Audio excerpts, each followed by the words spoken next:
Good evening, everyone. My name is David Weiskopf, and I'll call to order the first redistricting board meeting for August 3rd, 2021. I am the acting co-county administrator, and I will be helping to temporarily chair this meeting until the election of officers, at which time I will retreat to the gallery. But right now, we'll start with a roll call, and seated to my left Pat Richardson. and seated to my right. Rich Johnson. Paul Thompson. And we also have Mr., is it Bergen on Yes. Zoom? Matthew Berg. Thank you, sir. Thank you. Good to hear from you. And next, we'll go right into the agenda. I'm sorry? My apologies for not being there in person. I'm getting over COVID. Well, we wish you a speedy recovery and look forward to seeing you once you're better. Okay, so has everybody had a chance to look at the agenda? Does anybody have any questions about the agenda? If not, I would look forward to a motion to approve the agenda. I move to accept the agenda as presented. Do I have a second? Second. I have a first and a second. Is there any discussion? If not, all those voting aye. Please. Aye. Aye. Any opposed? Ayes have it, motion carries. Next, we will move right into the new business, which is the Office of the County Attorney Redistricting Orientation. That will be presented by Mr. John Hauser. If you want to step forward and give the board your presentation. Good evening, folks. Evening. As you all know, in the packets in front of you, you have a number of documents. The idea was just that we could walk you through those documents, explain them all in some greater detail than what you might glean from yourselves, and go over in general the duties and obligations of being members of a board of appointees appointed by the Commissioners of St. Mary's County. Not going to take too long tonight, I hope, but it will probably be the longest bit of night, and I apologize for it, but they tell me it is my job. Starting off, we're just going to go in chronological order through, well, first off to start with welcome to the Redistricting Board. As you all know, the Redistricting Board is appointed after every census to look at census data and see what, if any, changes are necessary and appropriate to make to our own redistricting boards. And that a redistricting board shall be appointed after that the 5 members are each appointed, one appointee made by each member of the Board of County Commissioners, and that the purpose of your board is to propose, after due consideration and investigation, a redistricting plan. To get through that, you have a process where you're to meet as a board and hold such meetings as may be necessary. That those meetings can include testimony from experts and other people involved in the community. It is also to involve a series of public hearings as well. The ideas that, or the requirements rather, that the board shall come up with a plan on its own, and then once you all as a board have drawn preliminary district boundaries, that you shall conduct at least one public hearing in each of the 4 proposed commissioner districts. At the end of the last public meeting, the final plan will be voted upon by this board and then submitted to the county commissioners for final approval. 60 days after submission of your final redistricting plan to the Board of County Commissioners, the districts you draw shall become the districts for the subsequent election of county commissioners in accordance with the law, until this process repeats itself in another 10 years and after another census. The very first document you have in the packet that you were given to you is the initial memorandum prepared by the Office of the County Attorneys to establish the Redistricting Board pursuant to St. Mary's County Code 26-2 and Resolution 2021-02 to establish said Redistricting Board. That was prepared by the Office of the County Attorney and adopted by the Commissioners on January 26, 2021. Did that knowing that there was likely going to be a delay, not only because at that time COVID was only just imagining. We didn't quite know the delays we had in front of us, but we did know there were going to be delays with getting the census data out. So we anticipated some delays because of that, which leads you to the second memorandum, which is document number 2. Memorandum to Commissioners dated February 4th, 2021, delaying appointment of Redistricting Board with letter to Governor Hogan and Resolution 2021-13, temporarily suspending the appointment deadline for members of Redistricting Board. This was as 2020 developed the way 2020 developed, or 2021 rather, this was the one that anticipated a much more extensive delay than we otherwise might have thought, that as COVID continued to rack the country and the world and the county as well, that business was just not going to be able to be done as anticipated, and calling for further delays. That is why we are meeting later in the year, but we are at least all here now, and hopefully we'll be able to continue the business of the redistricting board without any further delays, as least more than as may be necessary. Those memorandums are provided to you for background information to understand how you got here in the process. Turning after that, the third document gets you into the work that was done by the board previous to you, the 2013 redistricting plan and map, which you can also see behind you, on the left and in the center of the wall between there, you have the redistricting map as was extant when the last board met. When they first convened, when they were sitting in the chairs in your position that you are now, this map furthest on the left is the one that were the county current lines as of that time. You can see the one in the middle is the plan that your predecessors ended up proposing. That is what they ultimately submitted to the county commissioners as their proposed redistricting for the 2013 iteration of this redistricting board. And then you can see on the right, the final map there is what you all have in front of you. And you can see that it is not much, it is not at all changed borders from the redistricting map that your predecessors chose. Only the names, and for whatever reason, the colors as well, have been modified in that time. That's to give you an idea of what came before you and sort of what the expectations upon this board are right now.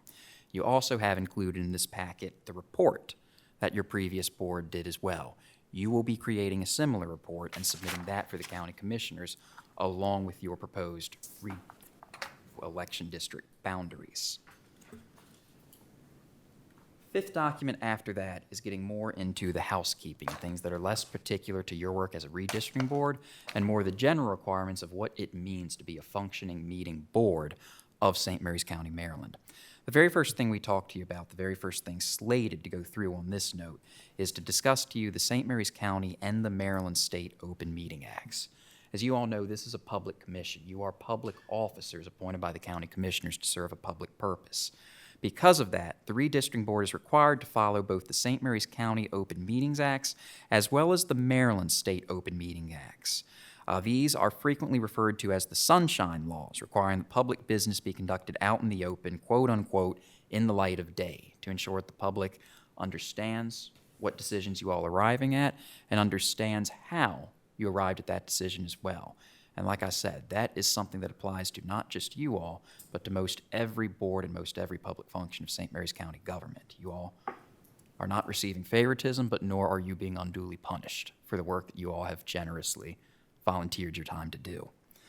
The St. Mary's County Meetings Act was enacted in 1976, a year before the State Open Meeting Acts. St. Mary's County is the only county in the state of Maryland with its own open meeting acts that goes in addition, and in our case, above the requirements of the Maryland State Meeting Acts. When you do have two laws with differing requirements, the general default rule is that the law with the more stringent requirements is the one that will be followed. That is why your primary concern is worry about meeting the St. Mary's County Open Meetings Acts as the more stringent, as the more demanding of the two laws.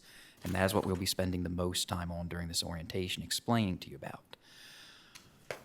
All meetings in general are to be open to the public and notice given beforehand that a meeting is to take place, to give the public a right to be present and to be heard, if any member of the public so desires. An agenda must be published 24 hours in advance of a regular meeting and 48 hours in advance of any special meeting. Minutes must be posted after the meeting in a reasonable and timely fashion. And that begs the question, what then is the definition of a meeting?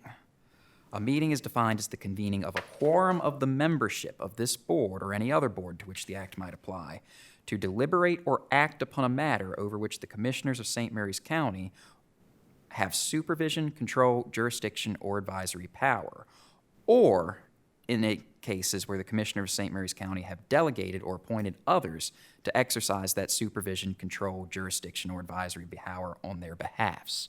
That would be you all. Meetings do not only apply to in-person physical gatherings. They also apply to to phone calls, conference calls, Zoom meetings, emails, and any other form in which public business can or may be carried out. A quorum, a quorum is a majority. In the case of your board, that would be 3 members. Any time where 3 members are present in the same location physically, as we are tonight, any time where 3 members of this board appear on an email chain together, any time where 3 or more members of this board appear on a teleconference call together, on a Zoom chat, or any other public meeting, is by definition, with some exceptions, which I'll get to, I catch myself, a meeting, and could be subject and is subject to the Open Meetings Act. That means notice has to be given. That means public has to be informed and be given a right to show up.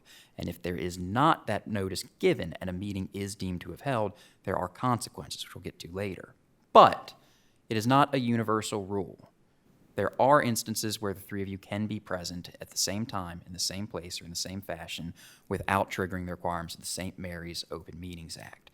Those are primarily social events where business of the committee is not intended to and does not in fact take place. And the Act does not apply to social encounters such as ceremonies, installation dinners, conventions, meets and greets, community events, general information or educational seminars, or any other quote-unquote accidental quorum wherein a majority of the members happen to run into each other, so long as public business is not discussed, considered, or taken up. That's if anything does happen. If we all do decide to convene for drinks at Sweet Bay after this, that's fine if it's accidental and it's chance, but you do have to make sure in a case like this that business is not taken up or considered. And that's something that you do have to be careful about in following if you do find yourselves in a case where, again, you all realize that an accidental quorum has been achieved. The Meetings Acts are not required unless you then proceed to talk about business. Again, and that's the same rule as might apply to email chains, telephone calls as well. You do have the ability in certain cases to have a closed meeting. The nature of the exceptions for going to a closed meeting or where there's a need to maintain confidentiality and there's a general public right and a need recognized that the need to go confidential in those settings outweighs the public's needs. The exceptions such as those are personnel matters, discussing strategy in litigation or collective bargaining, engaging in collective bargaining, discussing cost estimates for capital projects for the county, preliminary discussions concerning the purchase or disposition of real property and other such negotiations. When federal regulations or state law in fact prohibit an open meeting for whatever reason, if there's any need to meet a condition for anonymity, if matter to be discussed is a gift in which anonymity is being discussed or requested by the donor in his gift or bequest to a public agency. You may go closed to consider investment of public funds. You may go closed to consult with counsel to obtain independent, impartial legal advice. And you may go closed to discuss cybersecurity. As you members can well imagine, very few of those exceptions will likely apply to the business of the board, but they are out there. And if you do ever feel a need to go into closed session, you're welcome to ask the Office of the County Attorney and consult if it might be an appropriate matter for you to go into a closed meeting on. You cannot meet in closed session without consulting with the Office of the County Attorney ahead of time. A closed session does require prior announcement in an open meeting of the nature of the business to be conducted in the executive session, and a closing statement must be prepared, and minutes of the executive session must reflect the justification to go closed, the times at which the closed session will begin and end, those in attendance of it, and the reason for calling the closed session. No final action may be taken or a final decision made in an executive or closed session, and all business conducted in any closed session, if in fact you do perceive the need to have one in the future, shall remain confidential, and disclosure is illegal except in certain circumstances. The clear message to take away from the orientation of the County Open Meetings Act is that 3 members should never discuss county business together outside of an open meeting. There is one rule and one takeaway to take from all of that. Let it be that sentence. The effects of noncompliance, if the St. Mary's County Open Meetings Acts are not followed with, if there is a violation of that requirement, is that any member of the public may file for a petition for judicial review of any decision you all make or reach in a meeting that is not held according to the County Open Meetings Acts. The court may void any actions taken, the court may impose counsel fines, and any person, individual, who knowingly and willfully violates this subject more than twice may be guilty to a misdemeanor and on conviction subject to imprisonment not exceeding 1 year and a fine not exceeding $1,000.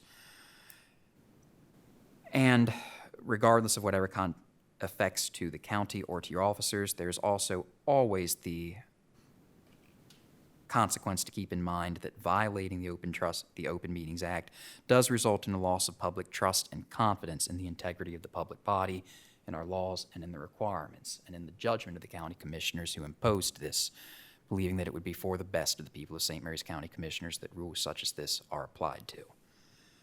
You have copies of both the Maryland Open Meetings Act and the State Open Meetings Act in your packet. What I defined, again, governs the St. Mary's County Open Meetings Act, which is the more requirement and more stringent of the two. Because of that, because it goes beyond the requirements of the Maryland State Open Meetings Act, I'm only going to summarize for you all the county level act at this time. You can peruse the state act at your leisure if you also desire. If you have questions, you're welcome to direct any questions to our office afterwards. But because the St. Mary's County Act is the more stringent of the two, that is the one that applies, and that is the one that controls, and that is the one that, in our opinion, you are best served focusing on. And if you do have a question whether something you are thinking about or an action the board is taking is in compliance with the spirit of public disclosure and the Sunlight laws, that is the one you consider. Another thing to keep in mind is as well the Maryland Public Information Act. The Maryland Public Information Act is found in Title IV of the General Provisions article of the Annotated Code of Maryland. This is a state-level law, not a county-level ordinance. The Public Information Act applies to all state and local governments, agencies, and entities, including this redistricting board. The act is intended to grant citizens access to public records without any showing of interest or need for those records, just a general public desire to know what is going on in the levels of state and county governments that they might have access to. And their requests are subject to only narrow exceptions. The definition of public record, that is, of documents and information that the public has a right to request, is very broad, and it includes, generally without limitation, any written materials this board produces, including rough drafts and prior versions of documents. It includes photographs, photostats, films, microfilms, recordings, tapes, computerized records, maps, drawings, and copies that might be brought to this board or produced as a part of its work, any printed and electronically stored emails, any correspondence that passes from this board either within the board or in and out of the board to third parties, any private documents that this board has read and will incorporate into its files, any databases the board might create or rely upon, salary and compensation records as well as employment contracts, but not records of any individual's own finances, except as might be contained in the financial disclosure, which we'll get into more later. It will also include telephone message slips and appointment calendars, but not personal items. If, for example, a doctor's appointment finds its way onto a county thing, that it's entirely a personal matter, that can be withheld from any Public Information Act requests. The Office of the County Attorney is responsible for responding to and complying with any requests for Public Information Act, but necessarily our efforts in doing so rely upon the efforts of county employees, officials, and appointees, such as yourselves, to comply with those requests for information when necessary. No information that may fall within the definition of public record should ever be withheld in general terms. It is also important to keep in mind that electronic records, any emails you make in exchange, anything else you do on the computer, almost never go away. Emails and documents cannot be deleted. You should not even attempt to do so with any county equipment that you have access to through it. Current issues involve metadata, which is the underlying electronic data from which previous drafts and versions of a document, deleted material, and changes and alterations can be extracted by use of certain software. If the county should become involved in any legal proceedings, the consequences of any attempt to destroy any relevant information, be it written or be it electronic or in any other form, is known as spoliation and can have severe legal consequences, both as a violation in and of its own right, as well as also for our effects to pursue and litigate the underlying cause of action. So again, any attempts to no data should ever be destroyed or gotten rid of unless you have the clearest of authority from the Office of County Authority a county to do so. And the circumstances in which you may have so are very unlikely to apply in my estimation. The clear message to take away from this part of the orientation is if you write it or say it, expect the public to be able to see it or hear it in the context of what you do as a member of this redistricting board. Moving on from that to document number 7 in your packet is orientation on the St. Mary's County Public Ethics Ordinance, Ordinance 2021-23. The St. Mary's County Public Ethics Ordinance is found in Chapter 158 of the Code of St. Mary's County, Maryland. The overarching purpose of the ordinance is the maintenance of impartiality and independent judgment by county officials and employees. To understand the purpose of the ordinance is the best way to understand the issues the ordinance is intended to address, especially conflicts of interest and how one can arise. The Public Ethics Ordinance must at all times be complied with and is as restrictive as the Maryland Public Ethics Law. There are 3 components to the County Ethics Ordinance: financial disclosure, conflicts of interest, and lobbying. Each elected official or appointee is required to prepare and file by April 30th of each year and within 30 days upon leaving office a financial disclosure on a prescribed form. The statement covers the preceding calendar year or uncovered periods after having left office. These public financial disclosure statements are available for public inspection. The statement asks about real estate, business interests, gifts, and debts. It does not ask about values of assets or amounts of indebtedness, bank accounts, or other assets of a commissioner or other public official. The statement does not contain information sufficient to determine a commissioner or appointee's net worth. Likewise, any person who lobbies a county official employee must file a statement by April 15th of each year itemizing any gifts, including but not limited to meals, tickets, or admission passes, awards, or honoraria provided to county officials, employees, appointees, and other public servants during the preceding calendar year. The recipient must be identified by name and title. The core of the ethics ordinance is the section on conflicts of interest. The ordinance prohibits participation in any manner in which a county commissioner or other public official or immediate family of the commissioner or public official or a business entity having a connection with the commissioner or public official or their family or a creditor of the commissioner or public official or family has an interest or is a party to.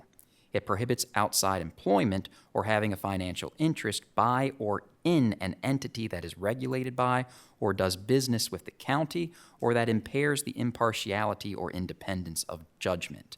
And it prohibits solicitation or acceptance of a gift from any person or entity that does business with the county or has an interest that may be substantially and materially affected by the performance or non-performance of the commissioner's duties. There are exceptions to the gifts rule for meals and beverages consumed in the presence of the donor, ceremonial or unsolicited quote-unquote trivial gifts, and gifts from a member's own family members. It also prohibits the use of the prestige of office or confidential information you may become privy to for anyone's financial interest, and requires that within 2 years after leaving office, or prohibits within 2 years after leaving office, acting as a paid representative in a manner in which the commissioner or public official participated substantially. As a practical matter, the appearance of impropriety can be as problematic as actual impropriety itself. The St. Mary's County Public Ethics Ordinance is administered by the St. Mary's County Ethics Commission. The commission is charged with interpreting the ordinance and shall issue opinions advising persons subject to the ordinance. The commission is empowered to exempt specific items from the definition of gift where the gift is personal and private in nature and not detrimental to the conduct of county business. The commission is also empowered and directed to conduct proceedings upon receipt of a sworn complaint. Information that may identify the person who is the subject of an advisory opinion is redacted to the fullest extent possible, and complaint proceedings are confidential unless and until a violation is found. Members of the Ethics Commission are appointed by the Commissioners of St. Mary's County for terms of 3 years.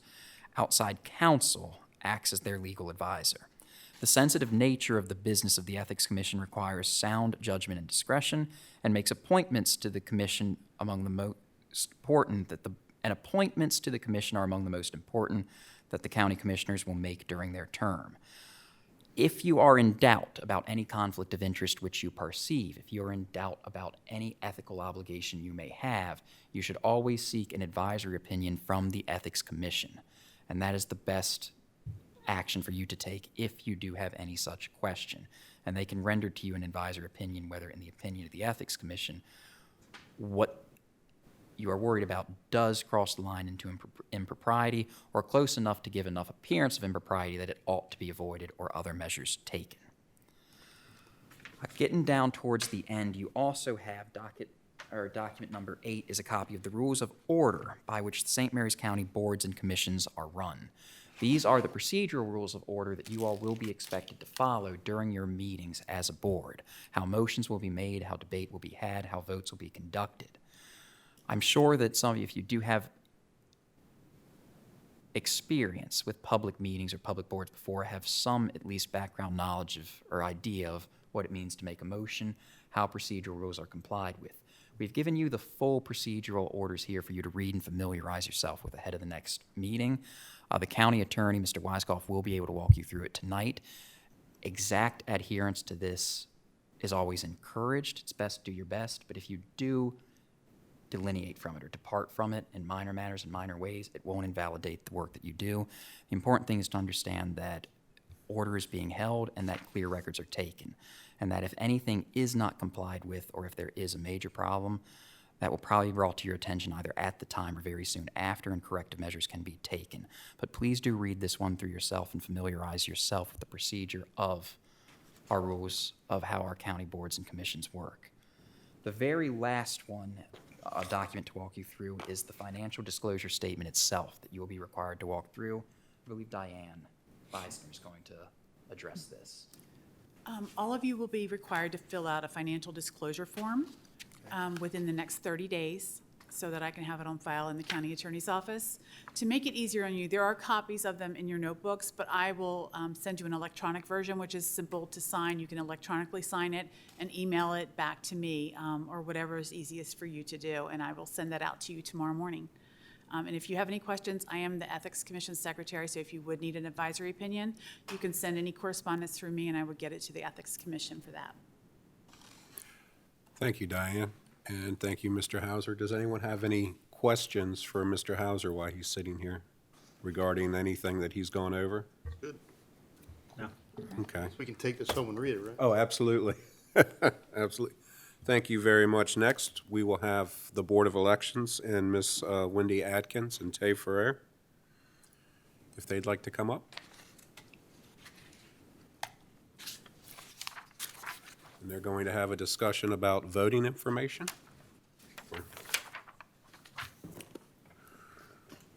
Good evening, everyone. Thank you for having us. My name is Wendy Atkins, and I'm the Director for the Board of Elections. And this is Tay Frere, our Election Supervisor. What we're going to present to you this evening is a PowerPoint presentation of the overview of how redistricting happens and how it works, and then an overview of how we create and divide polling places in the county on the local side. So the first half of the PowerPoint, Tay is going to be going over the redistricting part, and the second half of the PowerPoint, I will be going over the polling place determination. So with that, I'm going to turn it over to Tay. Good evening. Thank you for being here tonight. Redistricting can be a challenge, but let's look at this like a cake. Not your normal, everyday cake, but a Smith Island cake with many layers, each layer with as much importance as the one before. We're going to look at the first couple layers tonight, which make the base of the cake. And the first are districts. St. Mary's has 9 election districts. These boundaries are interesting, having been originally set on property markers, roads, and even streams. They were revised in 1952, but still use some of the same property markers and streams. Let me give you an example. This is District 1-1. All the portion of St. Mary's County bounded and described as follows: beginning at the point of intersection of the shoreline and a non-visible boundary, and proceeding northerly along the shoreline to a non-visible boundary, and proceeding easterly along a non-visible boundary to an unnamed private road, and proceeding easterly along the unnamed private road to North Snow Hill Manor. As it goes on, it's quite long, and is non-visible is a very useful word in these descriptions to give you an idea what they do. The chart of Leonardtown was done in April of 1989. I'm making it a little older. This makes Leonardtown its own district, and it's the only one that has a municipal election that we have here in St. Mary's County. With its recent growth, the Leonardtown district is constantly changing. St. Mary's Code requires redistricting every 10 years with the census, and that is where we are today. Your role is to propose a redistricting plan which draws and defines reasonable and lawful boundaries for the 4 districts of subsequent elections of the county commissioners. Election districts and representation. Here we are to new layers of the cake. I'm not sure which layer this is. As you know, we have congressional senators and House of Representatives for the federal election as layers, and then the Senate and the delegates for the state Senate, another layer. Do these all line up the same? No. That's why each layer must stand on its own. The census figure determines how many House of Representatives each state has. This is sent to Congress, and who then determine the number of congressional districts. At this time, we have 2 senators and 8 House of Representatives. Yes, this number may change this year. Maryland itself is divided into 47 legislative districts, which each district has 1 senator and 3 delegates. Those lines are now being discussed, and if you would like to see what they have done, you can go to the Maryland Department of Planning, and the Redistricting Commission there has the videos of the first round of meetings there to watch. This is interesting because the word gerrymandering is the watchword this year, and people are fighting to have the lines drawn around areas with similar populations and not to have them drawn through areas and counties that have no similarities to each other. What are some of the factors that the districts may impact? The Electoral College. The delegates may not mirror the popular vote. 1 person, 1 vote is a House bill that did not make it this year, but citizens of Maryland had picked up that saying. With gerrymandering being the common word here and a common practice in Annapolis. Does this have anything to do with the work that you do? That could be yes or no. Are there all the St. Mary's district representatives of their constituents? Will there be a pull and push from the central committees? What other groups will be heard? Diversity, more groups that want their district to represent their cultures or beliefs. Some areas it's hard to accomplish because the makeup of the districts is diverse on its own. One quote I would like to finish with for you is that redistricting will get ugly before it gets pretty. Maryland Matters article, July 19, 2001, Frank DeFilippo speaks on the Maryland districts for Annapolis and how they may play out. But that scenario may come down to this level too. With both Democrats and Republicans wanting to control the districts, are the districts perfect? Voters somewhere would disagree with any change that's made, and that would be one of the best reasons why we do this each census. Thank you, Ted. Go to the next slide. So as you can see behind you, they've already talked about the maps and what was done in 2013 versus what's current now. And again, as you all go forward, we will change that as needed. And then the next slide, please. And this is an overview of that's the current. So next slide, please. Okay. And then this is what happened when we redistricting last time with the congressional redistricting and the legislative redistricting. So again, all that's done in Annapolis. And then the next slide, please. So now we're going to talk about polling locations and what we do locally when all these changes come down to our office in St. Mary's County. So what we do, how we determine polling locations is first thing we have to decide is election law. So the election law says we have to provide an environment that is suitable to conduct an election, and accessibility is a requirement. The precinct must, well, it doesn't say must, the precinct should be in the location that it serves. For a polling location can be found within that precinct, in which case the board may establish a polling place in the adjacent precinct. For example, and this is all based off of locations. In the 4th district, there's not many locations to choose from. So for example, District 4-2 is Christ Church Parish Hall, which is actually located in the District 4-3. Because there is no other locations in 4-2, we have to look for locations around the adjacent area to find a suitable location for those voters in that area.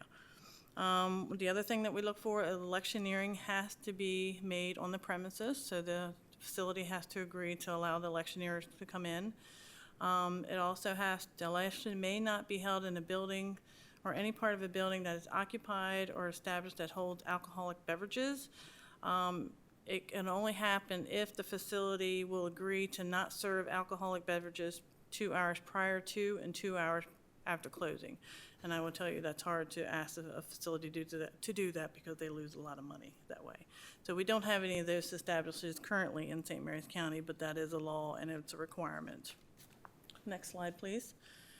So what we look for in our office is, number 1 is location, number 2 is ADA compliant, parking is a must, and parking really depends on the size of the number of registered voters within that precinct. The largest precinct that we have now is Lexington Park Elementary School, and that's 3,600. Over 3,600 registered voters go to that location. And the smallest location we have was St. George's Island, which is Precinct 9-1, which only has 205 registered voters at that precinct. So we have to consider all the factors of what we're looking for within that polling place. Electioneering, like I mentioned before, the facility has to be climate controlled in order to hold our voting equipment. Security is a must.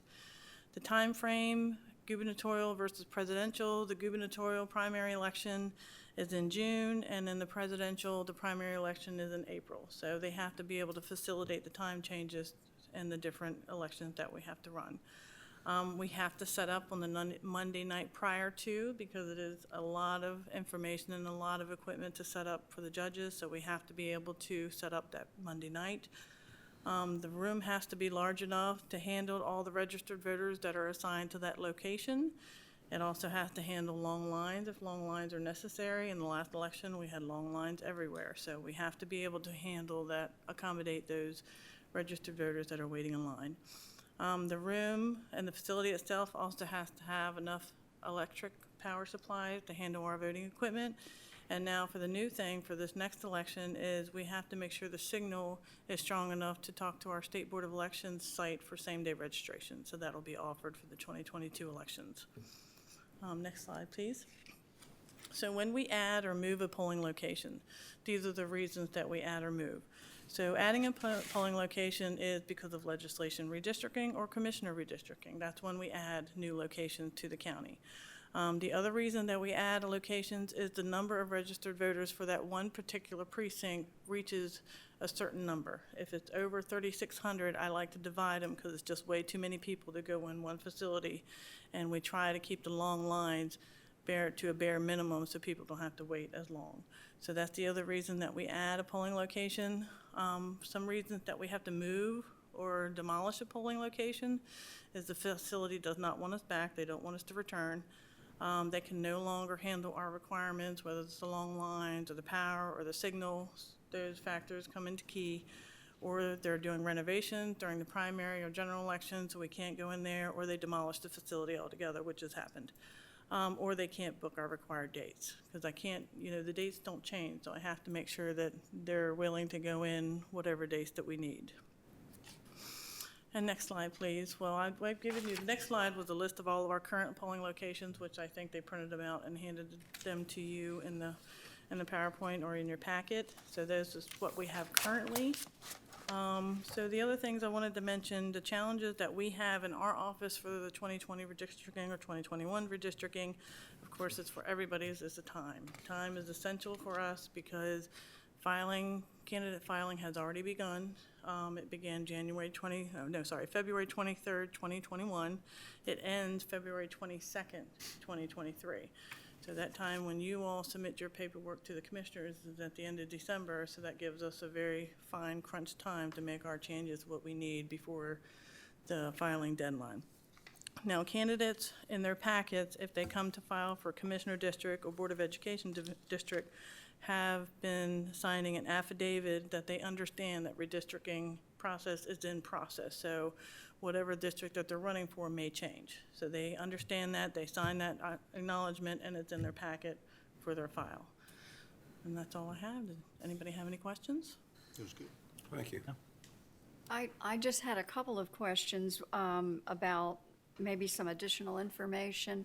Will we be receiving some of the data on number of individuals in each of the 4 current districts that are eligible to vote, those that are registered to vote? I'm sorry, I have a hard time hearing. Could you We're speak up? we're looking to do voter registration next week for you, so Okay. we Yes, will be that's getting our into next more data at presentation. that point. Okay, thank you. Any other questions? Well, thank you very much. Yeah. Okay, that would bring us to the election of officers. They're looking to have, for this board, looking to have a chair and a vice chair.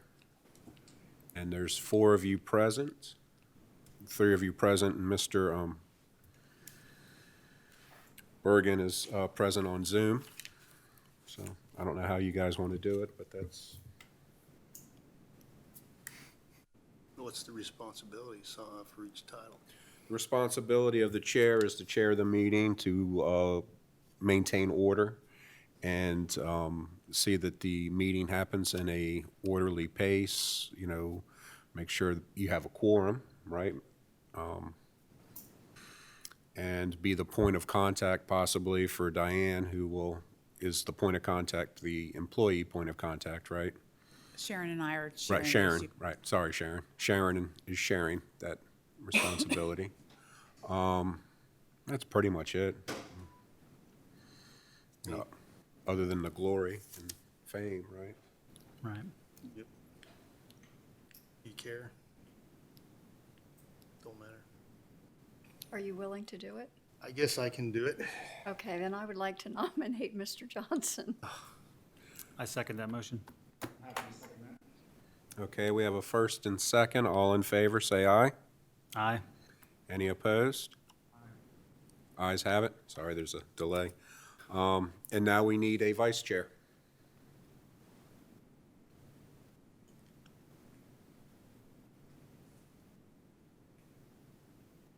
I'm happy to serve as vice chair if no one else. Okay, Mr. Bergen is volunteering. Would somebody like to make a motion?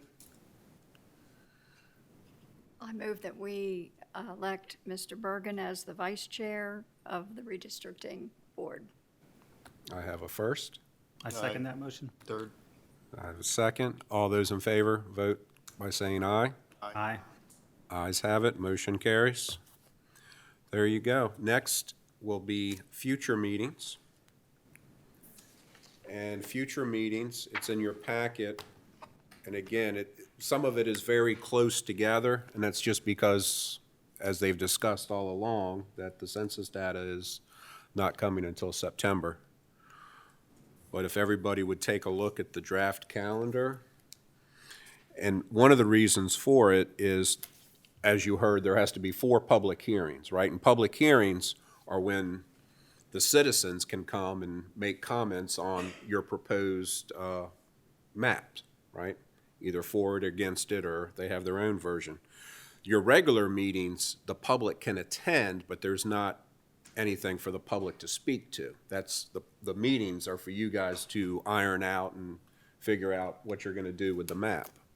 So that's why you have so many of them. If, you know, you figure it out by meeting number 4 or 5, maybe you don't need the, you know, the last couple, but again, we wanted to put them all on there to, you know, in an abundance of caution. But like I said, it is required that you have the 4 public hearings in each of the districts. And as you can see, they gave you a meeting on the 30th of November and then the 7th of November as well, and then a presentation to the commissioners. But that could all be a little subject to change based on how long it takes you to come up with the map. Does anybody see dates that they can't do, or? I assume this is the same list of dates that we got email-wise. It is. It is. Yeah, I mean, it's not fine with me. It's, Is the August 10th, is that a replacement for the August 17th? Yes, ma'am. Okay. And what's happening at the August? Only, Go ahead, sir.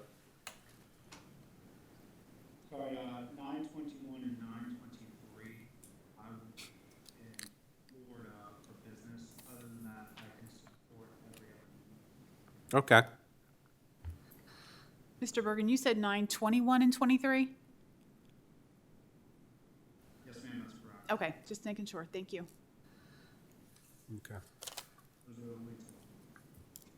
And then I also needed to find out if 5:30 is an okay time, or do you need to move it later? That's okay with me. 5:30 is fine. It's fine. Fine, okay. 5:30 is fine.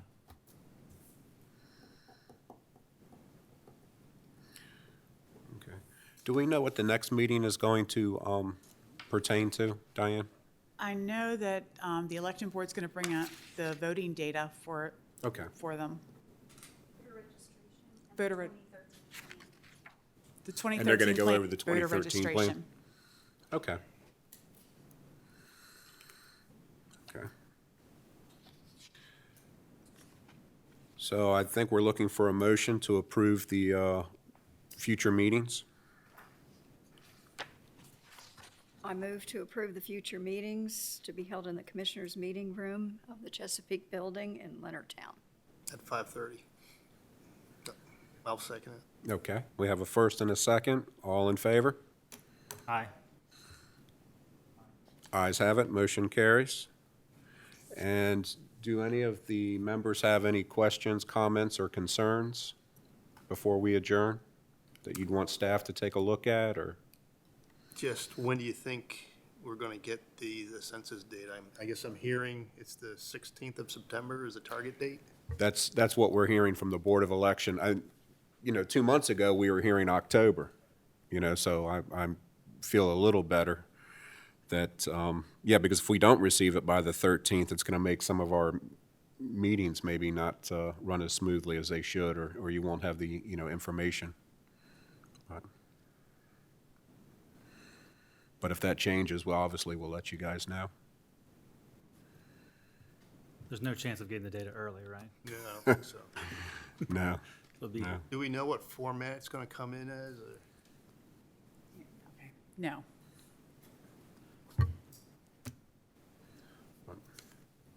What we'll try to do maybe is reach out to IT and see if it, if they can help us, Might help analyzing what we Right. got. right. So, but we'll meet with them and chat with them as well. Any other thoughts or concerns? so what tools are we using to generate the map? I mean, I'm not drawing it myself, so Right. how do we do that? I mean, to be honest with you, at this point, that's been my question all week, is how the rubber meets the road, right? How you actually do it.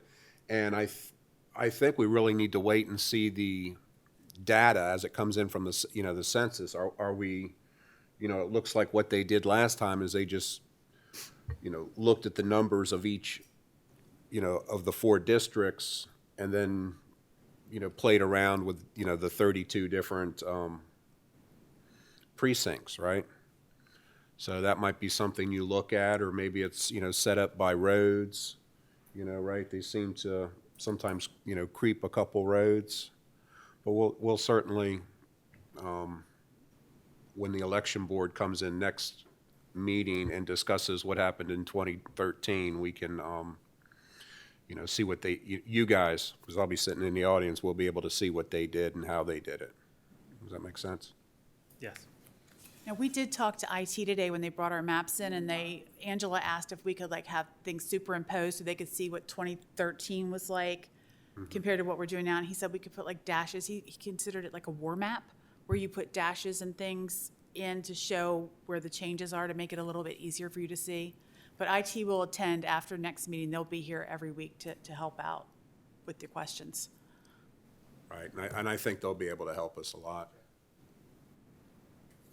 They've never let me down yet in my 15 years here, so. Yes, sir. So, just so I can understand the objective approach of this, it's not necessarily, the objective is not necessarily to establish an equal distribution, amongst the four counties. There are some other objective criteria that were taken into consideration, such as the aforementioned, voter space and the ability to house, individuals based on quantity. So the objective is to a certain extent equal distribution amongst the four counties, but whilst taking into consideration a multitude of other factors. Is that correct? I think it's quite simply that the 4 districts should be evenly matched, right? That if we could, each district should have, 10 people in it, right? And I think that's what they're most looking forward, is just that the 4 districts are equal in the amount of people.